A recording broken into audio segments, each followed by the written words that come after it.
Asana provides a built-in, official way to export tasks from a project or portfolio to Google Sheets using the Asana Exports add-on.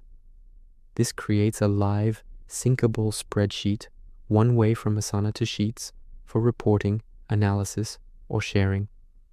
Here's a step-by-step guide. Open your project or portfolio in Asana. Log into Asana. Navigate to the project or portfolio you want to export.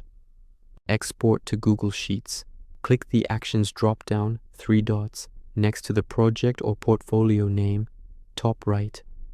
Select Export, Sync to Google Sheets, or Export to Google Sheets in some views.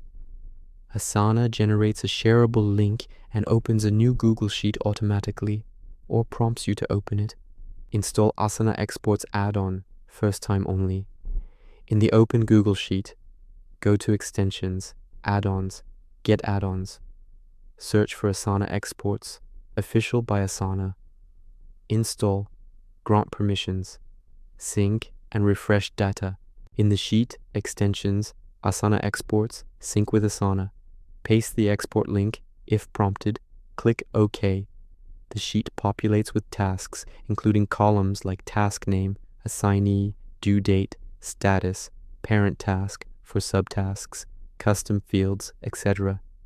To update later, rerun sync with Asana.